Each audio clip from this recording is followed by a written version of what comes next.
大家好，欢迎各位来到 Emily 流程自动化机器人2026年春夏的 CoachCon。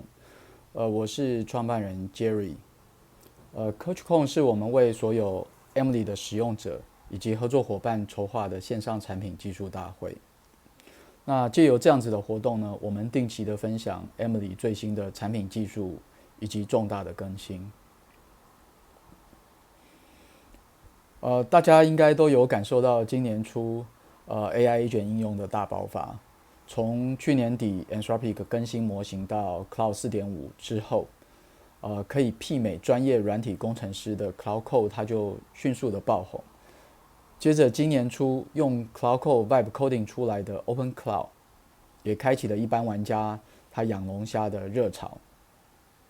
这一波快速蔓延的趋势呢，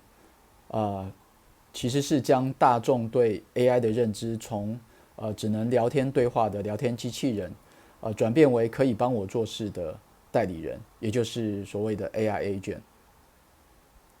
那我想带大家回顾一下去年有哪一些转折，酝酿了今年的 AI agent 的大爆发。那首先是2025年的春天，Anthropic 宣布了 Cloud Code 的预览版。这个预览版它是以终端机的模式出现的，面对使用者，与当时主要在就是软体开发的这个 IDE 当中补齐这个程式码的 GitHub Copilot， 以及这个Coding Agent 的这个新创公司 Cursor， 它走出一条完全不一样的路线。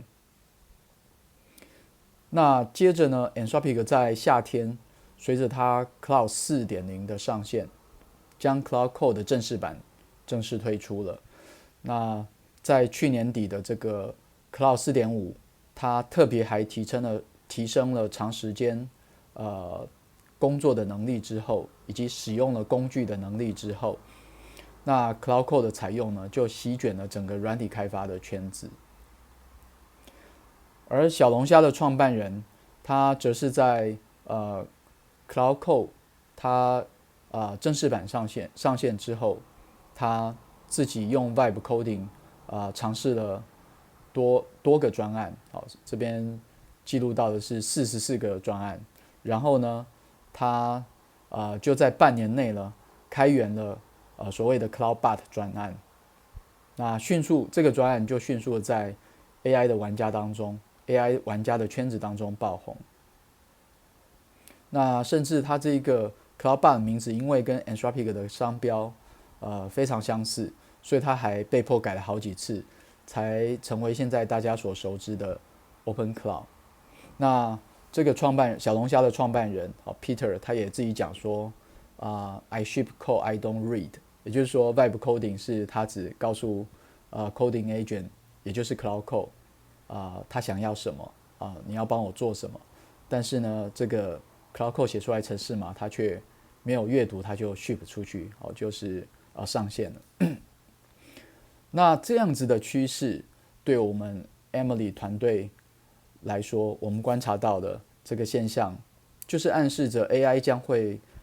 为这个流程自动化的领域呢，起到了一个深远的影响。那因此呢，在 Emily 最新的版本 4.0 当中，我们就将 Agentic Workflow 的能力融入到流程自动化的解决方案之中。那么什么是 Agentic Workflow 呢？它其实就是一个可自主编排流程步骤的 AI agent， 它拥有独立的浏览器以及被隔绝的工作资料夹，可以控制预算，可以管理权限，可以精确掌握行为。简单的讲，它是一个通用的 AI agent。那么首先我们来先看一下一个简单的示范，来了解 Agentic Workflow 的工作方式。首先我们来设计一个流程，设计这个流程呢只需要使用到 Agentic Workflow， 所以我们搜寻 Agentic Workflow 这一个模组。那打开模组之后，我们看到除了浏览器之外，在 Agentic Workflow 里面呢，我们可以选择不同的品牌的模型，从 OpenAI、Google 到 Anthropic。那 API Key 跟以往一样，可以使用自己的 API Key， 或者跟我们储值购买的 Credit Key。那在这个示范当中，我们给他的任务是，到中华民国专利检索系统去搜寻流程自动化相关的专案，那并且指定日期，然后搜寻到之后呢，要将这个搜寻的结果存入到一个 Excel 档里面，最后呢将这个 Excel 档寄到我的电子邮件信箱。那么我按了 Test 开始之后呢， AI Agent 就开始根据任务来设计。第一个步骤是到中华民国专利检索系统开始搜寻，用操作浏览器的方式来达成这个任务。等到找到搜寻结果之后，AI Agent 去理解这个网页，并且开始撰写程式去存到 Excel 当中。那么现在 AI Agent 正在撰写程式当中。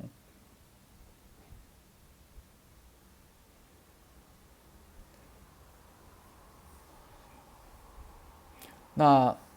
最后一个步骤是将这个 Excel 档的结果寄到我的邮件信箱。那我们同时可以看到它产生的 token 的就是花费是多少。那打开邮件之后，邮件软体之后，我们就可以看到刚刚收到了这个 Emily Agentic Workflow 寄来的这个邮件，它还附上了我们要它存入的这个 Excel 档。所以这就是一个Agentic Workflow 的一个功能。好，它可以根据我们的比较大的范围的任务，我们描述步骤，让它自己决定每一个步骤应该怎么样来执行。它可以去操作浏览器，去下载浏览器里面的档案页面里面的档案，或者是在这个工作资料夹当中对档案去做一些就是建立或者是修改，好，或者是阅读，这样等等，好，来达成最后的一个任务。那在这个 Agentic Workflow 当中呢，这个 AI Agent 它的权限是被限缩在沙盒当中，它只能透过内建的浏览器来连接网络世界，它并不会用到你桌面的 Chrome 浏览器，以你的名义来做出非预期的行为。什么意思呢？通常我们自己在桌面的这个浏览器呢，都会已经登录到我们常用的各个网站或者是系统。如果我们让 AI Agent 来操作这样子的浏览器，它很有可能就会在我们已经登录的这个网页当中做出我们非预期的行为。那另外一方面，这个 Agentic Workflow 它对这一台电脑的存取也被限缩在 Emily 的这个工作资料夹当中，它是没有办法去触碰到工作资料夹以外的档案。那么它可以理解工作资料夹当中的文字档案、影像档案或文书类型的档案，例如 Office 系列的档案或者是 PDF 档案，甚至是像开源的 LibreOffice 格式的档案，它都可以理解跟阅读。那么在企业的应用当中呢，预算的控制也是非常重要的一环。那么我们来看一下这个 Budget Control 的这一个示范。在 Agentic Workflow 这个模组当中，我们可以给它一个任务，设定一个预算。那我们在这个例子当中给它一个非常低的预算，只有0.1块美金。那因为这个任务是到 Amazon 电商网站去搜寻产品资讯，我们知道电商网站的产品资讯非常就是内容非常多，所以我们是刻意让它去执行这样的任务，来造成 token 预算会超过的情况。好，现在它操作浏览器到亚马逊的网站上去搜寻商品，然后再接下来搜寻到之后去阅读这个网页当中的内容，然后它就停止了。那我们发现在日志下方的日志当中，它有说明现在budget已经超过了。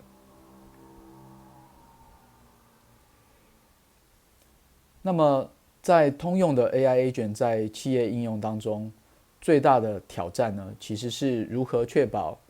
安全不越界，以及可以稳定的运行、稳定的产生结果。我们有养过小龙虾的朋友都知道，如果小龙虾不以云端的大模型来喂养它的话，那小龙虾可能笨到像玩具一样。但是使用云端大模型，又担心 AI agent 它时不时的自作主张，或者是鬼打墙，很可能会白烧 token， 也担心它越界的时候会造成这个结果的不稳定。那么 Emily 的 Agentic Workflow，就是为了解决企业应用的这些问题，提供了 Sandbox 以及 Skill 的设计。那我们来看一下 Sandbox 以及 Skill 的这样子的示范。我们在 Agentic Workflow 里面给他一个任务，这个任务是要到供应商的系统去下载报价单。那我们不希望它 AI 直接去操作这样子的系统，怕有敏感性的问题或者是误触的问题，所以我们将这个供应商系统的连结呢加入到黑名单中 ，Sandbox 的黑名单中。那么档案报价单也是一样。那它缺少了这个网页的操作以及档案的存取，怎么完成任务？我们可以改以其他的这个一般的 RPA 流程 Web Automation 的操作，当作是工具 Skill 给它来操作。那么解析这个报价单的 PDF 档也是一样。那我们在开始这个 AI agent 的工作的时候，我们就会发现说，他发现这个 Skill 当中有合适的这个下载报价单的流程可以使用，所以他就呼叫它。那么这一段呢是完全不会使用到就是 Agentic Workflow 它的预算。那当然 AI 也看不到这系统内的资料，只会知道说它完成任务了，那产生什么样子的结果。好，那现在 Agentic Workflow 呢，它顺利的使用这两个我给它的 skill 完成了任务。那我们可以到 email 当中去检查它的回报。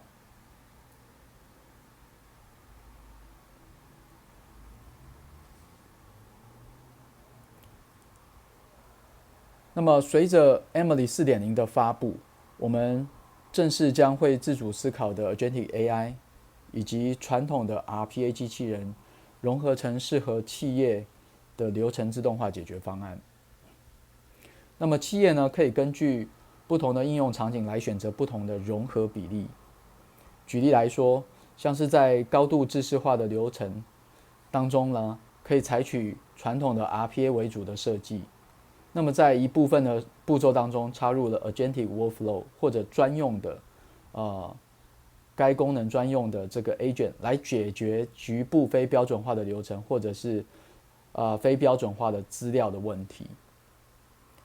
那么从另外一个角度来看，有一些场景是需要高度弹性或者是环境异变以及复杂规则的流程，那么它就适合采取 Agentic Workflow 为主的设计。那么并且适时的加入传统的 RPA 流程作为 AI agent 的技能，来提高它的稳定性以及降低成本。所以我们的看法是，在 AI 技术快速迭代的趋势下，企业没有必要去采取 all in 任何一种技术的极端做法，那么也不应该固守不变。以上呢是 Emily 4.0 的新功能，稍后会有我们的教练为各位做各种新功能的详细说明，请大家不要走开。Hello， 大家好，我是主任教练 Jimmy。那接下来我会介绍Agentic Workflow 中的所有功能，那并且我会使用一个实际的案例来完成一个完整的开发。那这一次介绍的主题会包含预算的控制的设定，还有呼叫 RPA 技能，也就是 Skills 的设定，还有 Agentic Workflow 可以读取的档案类型，跟最后我会把这个 AI 权限控管，也就是资安相关的问题交给 Bill 这边去做说明。好，那首先是预算控制，预算控制的这一个功能的目的啊，它是避免 AI 去产生幻觉的时候，不断的去从事跟操作，那这就会导致大量不必要的 token 金额一直被花费跟消耗。那 budget 的设定可以看到，像是画面左边红色框选的地方，我们可以在 budget 栏位设定去这一次执行的时候啊，这个 cost 的栏位如果超出多少预算的时候，那我们就会立即终止执行。那 cost 这个栏位它就会显示当前已经累计花费多少金额。那所有的计价单位都是美金，所以当预算超出的时候，下方的状态列它就会显示 budget exceeded 的这个提示。那有人可能会疑问，为什么画面上的这个 budget 设定是0.1，但是 cost 却高达0.5才停止？那这是因为在执行的过程中有一个步骤，它的花费金额特别高。那在这个步骤执行之前，累计的金额其实是小于我们的预算上限，也就是0.1的。那这个步骤执行完之后，它的 cost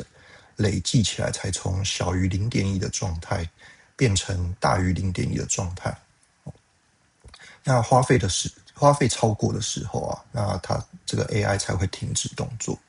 所以这个预算控制是让这个 Agentic Workflow 停止的条件是 cost 超过budget的时候，它才会去做停止的动作。好，那再来是这个 skills 的设定。skills 的部分是我们可以让这个 Agentic Workflow 去呼叫我们已经建立好的 RPA 技能。那它必须要，所以我们就必须事先建立好这个 RPA 技能，而且会需要去设定填写这个清楚的技能描述，然后以及输入输出的说明，还有使用时机等等的资讯。那我们只需要把这个 skills 把流程需要的这种 RPA 技能加入到这个 skills 的列表里面，让 AI 去参考这个流程的描述，还有它这个 skills 的技能描述的资讯。那在执行流程内，它就会自动匹配会需要用到的技能。那这个部分为什么会需要使用到这个 skills？ 主要的原因是像是有一些机敏性的资讯的处理。举例来说是比如说系统的登入，或者是一些机密文件的处理，我们就会需要使用到本地端 RPA 这样子的工具去做处理，而不是丢给云端的大型语言模型去做处理。那另外一个是，如果你是呼叫这些已经建立好的 skills， 它其实是不会花费到你的 token 的。所以如果有一些已经非常制式而且固定的流程，其实是非常适合用 RPA 的技能来去做处理，而不是把全部的完整的整个流程都交给 AI 处理。那这样它的花费的 token花费的 cost 就会相对来的比较高。好，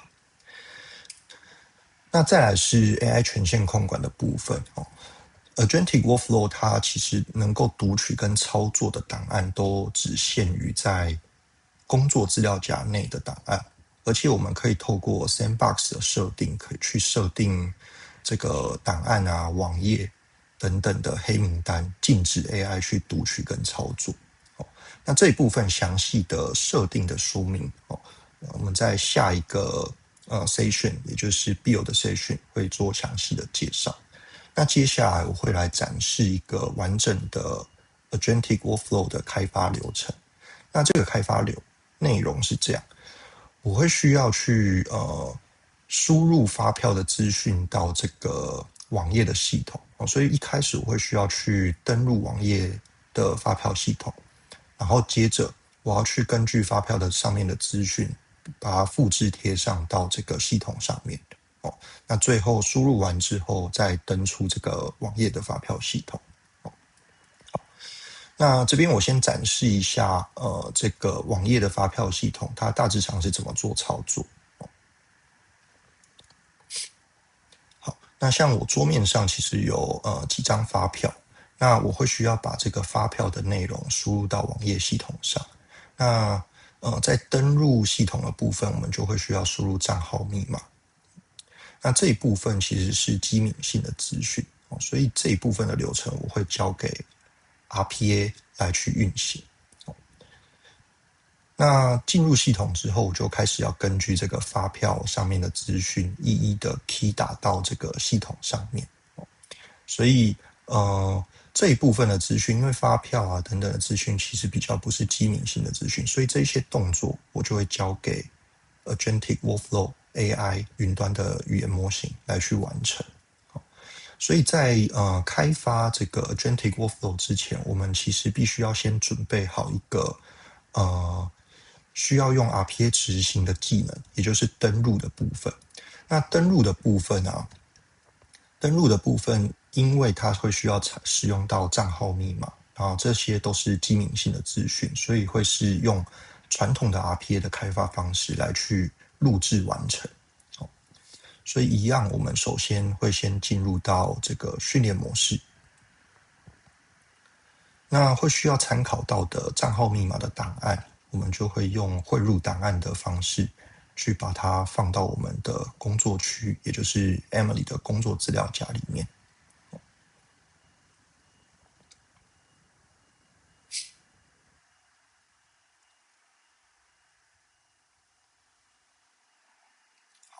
那接着我就会前往这个网页系统，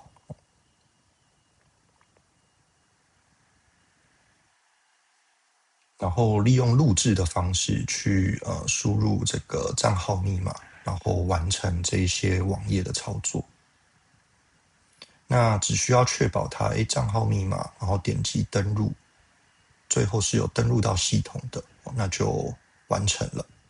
那结束训练的时候，接下来我们就需要去设定这个技能的描述，以及输入输出等等的资讯，让这个 AI 它能够根据你的语义去媒合到正确的自动化。所以我们设定完技能的这个名称之后，在下面的描述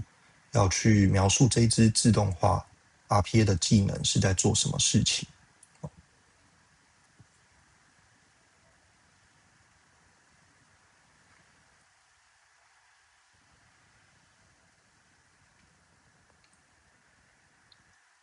OK，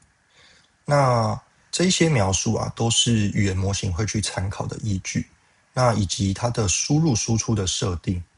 也必须要去完成。那这样 AI 它就有更多的资讯可以去做参考，它能参考到的正确的技能也就更稳定。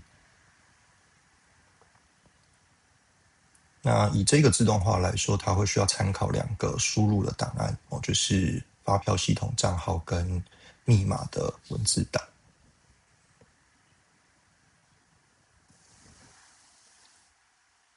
那下方的这个栏位做一个这个使用者需要参考档案的描述。那完成之后，我们就可以把它上传上去。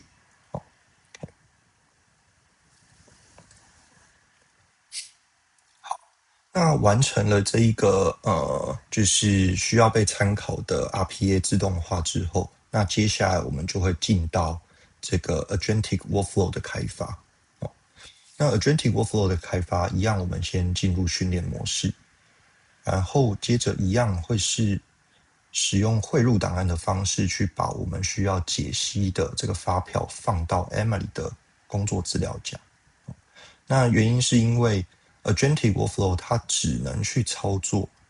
它的这个工作区里面的档案，也就是工作资料夹里面的档案。所以我们在工作资料夹就可以看到，它有把这个档案复制一份到我们的工作区里面。那接着我们就是把 Agentic Workflow 打开，开始一一的设定这些栏位，包含这个 API Key， 然后去选择需要使用的模型。那 Agentic Workflow 上面的模型啊，都是比较高阶的，因为它需要处理的流程是比较复杂的。那设定完预算上限，我们就可以来这个技能的地方去选定，以这个 Agentic Workflow 的流程来说，会需要参考到的 RPA 流程会有哪一些，把它放进来。那最后就是把这个提示词输入到这个mission 的栏位。那会建议就是描述的清楚一点。像第一步，我就是去启动这个这一支自动化来去登录发票系统。好，然后按下测试之后，我们就可以再观察一下，它的运行的状况。所以首先它就先启动了一个自动化，是登录发票系统。那登录完成之后，接着它就会在原本的这个浏览器视窗，开始去前往这个系统，把发票的资讯读取，并且输入到这个发票系统上面。那我这一份 PDF 里面，它其实有4张发票，所以它完成完1张之后，它应该要接续着完成第2张。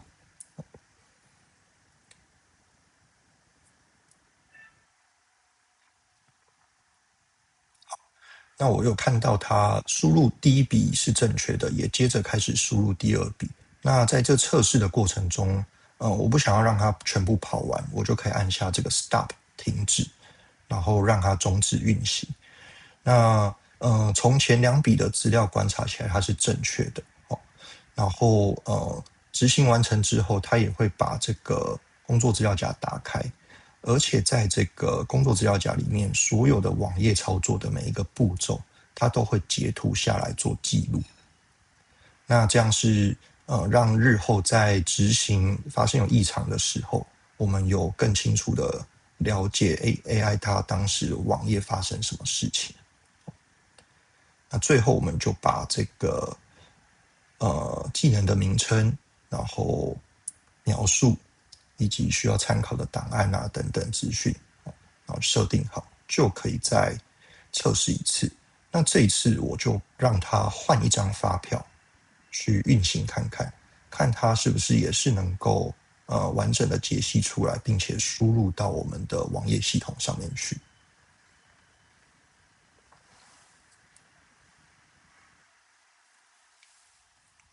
好，首先它一样先开一个新的浏览器去执行这个登录系统的自动化。那再来，它就是要根据发票的内容开始去一一填写了。那 OK， 那这张英文发票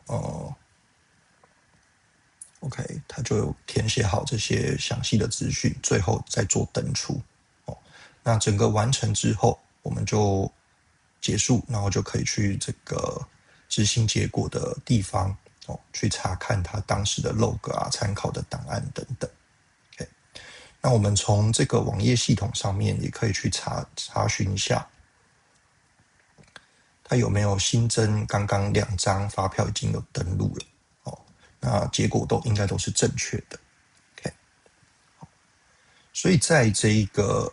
skills 的设定中就是这也是我们的这一次发表的一个重点它是可以让，这是其他的 AI agent 目前没有办法做到的，就是我们是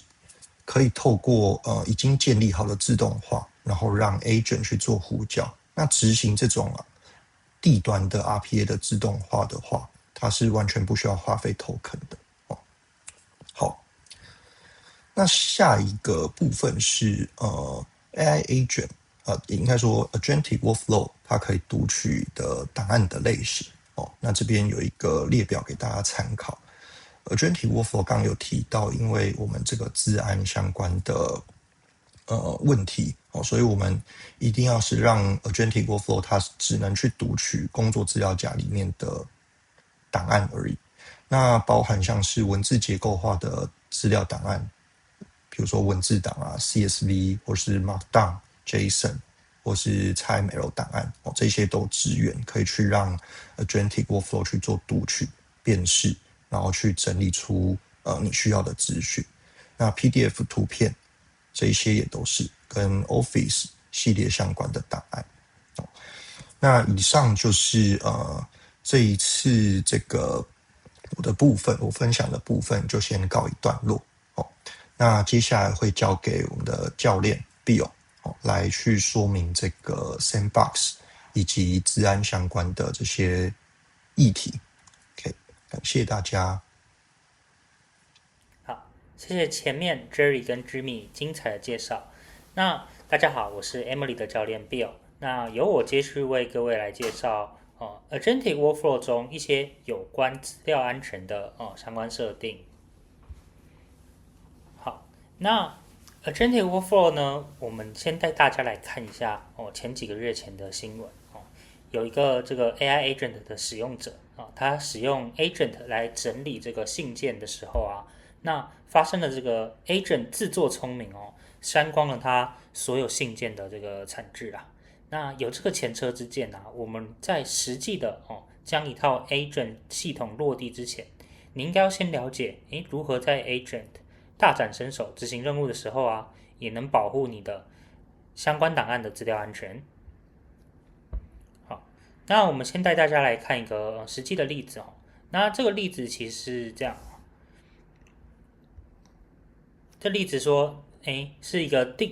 订单输入的一个自动化。那这个订单管理系统它需要进行这个账号密码，然后来做登录嘛。那这个密码呢，你可能就不想要共享给云端的 AI agent 了。那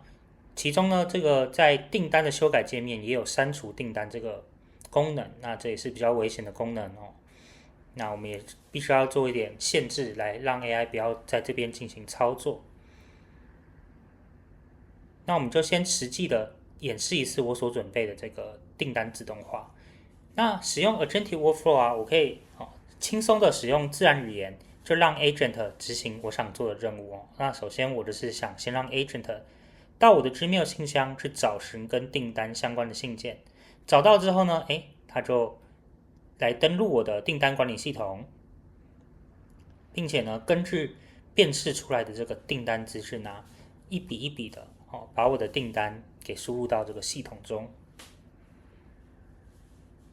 那你可以看到，在这个 Agentic Workflow 模组的下方的这个区块其实它就是在显示说 Agent 现在正在进行了什么事情。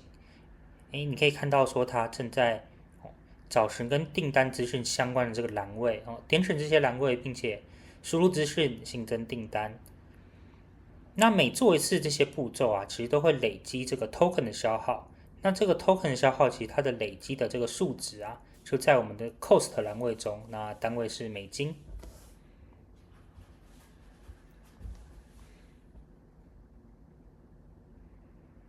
好，那我们就等待一下这个工作任务执行完成。那执行完成之后呢，我们可能会好奇想要打开一下这个执行结果。那打开执行结果的话，它就是一个执行的资料夹嘛。那执行资料夹也就是我们的工作资料夹。那工作资料夹，相信大家如果是使用 RPA 的使用者跟 Agent 使用者都不陌生就是这工作资料夹就是 Agent 只能在这个领域进行作用。那不过呢，这工作资料夹有一些账号密码这些档案我该如何去限制它呢？就是使用我们的 Sandbox 的功能这个 Sandbox 的功能就可以将，虽然你必须要将这些档案汇入到你的工作资料夹，你才可以进行后续的自动化作业。不过你可能不希望Agent 去读取甚至是记住这些资料里面的内容，那你就可以把它放到你的黑名单里面。这边可以看到我已经把一些机敏性的资料都放到这个 file 的黑名单里面。那同理网址也是那有一些网日你不想要那个 AI 去进行操作的话，你就可以把它放到黑名单里面。那我们实际来演示一下这些被放到黑名单里面的档案如果我就是硬要让 Agent 去进行读取的话，会发生什么事情那你可以看到我这边其实这边简单的就跟他说你要登录到我的订单管理系统，但是呢我就是在黑名单里面就把我的密码给 block 住了所以它没有我的密码资讯，凭借着 Agent 没有不依靠子技能的情况下，那我们看看它是不是有办法登录到订单里面。当然我们希望是不行因为我们不希望它真的读取了我的密码。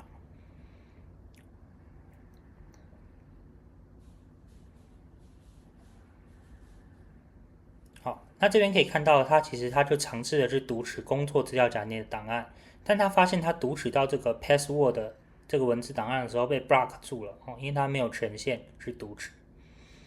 那尽管如此呢 ，agent 还是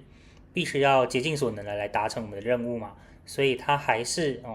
进入到这个订单管理的页面，然后他就是猜啦，那他就是猜测说你的密码也是跟账号一样，叫做 admin。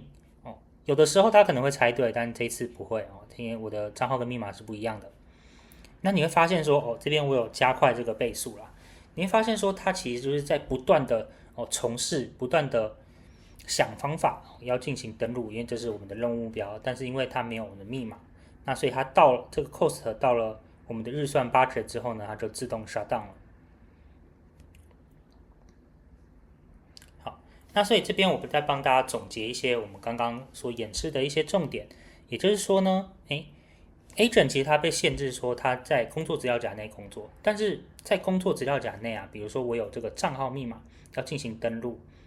我可能会想使用这个传统的 RPA，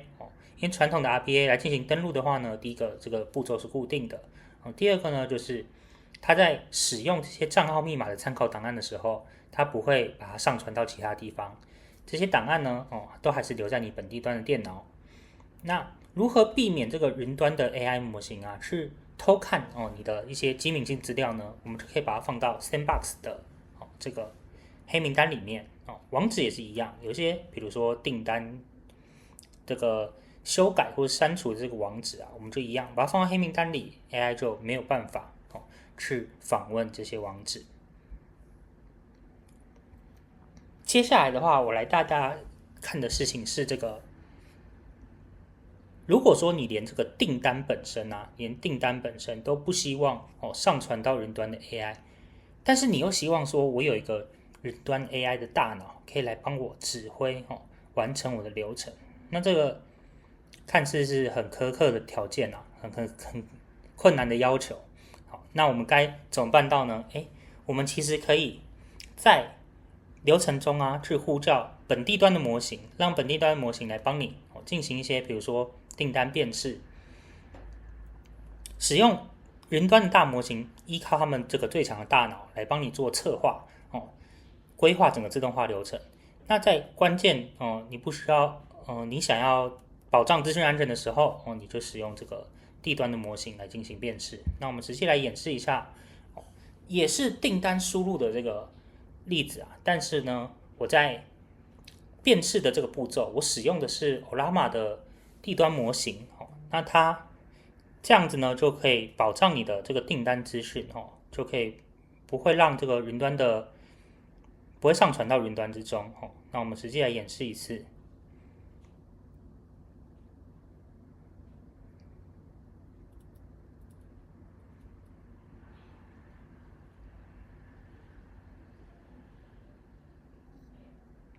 好，那前面是一样的，他先透过访问我的 Gmail 系统，那当然我 Gmail 的账号跟密码也是，当然我把它加在这个黑名单里面，让 AI 没有办法去看到我的 Gmail 的账号及密码。接着这个启动这个 Ollama 的本地端模型，让它去帮我辨识我这个订单的这个档案。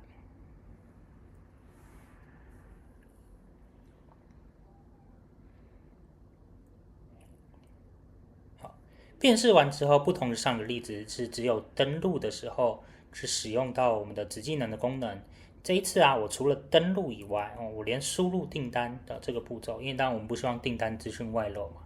我们连输入订单的这个步骤我也使用了子技能的方式来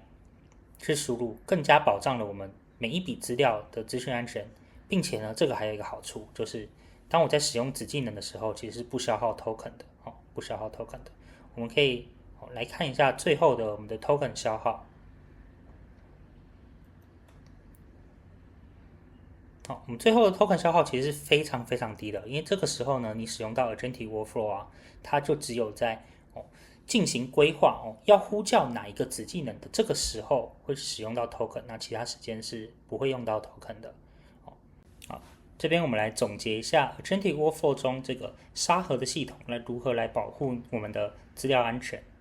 其中沙盒系统中有2种的黑名单，第一种是档案的黑名单，档案黑名单呢，你可以输入指定的档案名称，让 agent 没有权限去读取该档案。有一些档案呢，我们在流程中必须要把它放到我们的工作资料夹中，来让这个流程呢进行。但是你又不希望说这个档案被上传到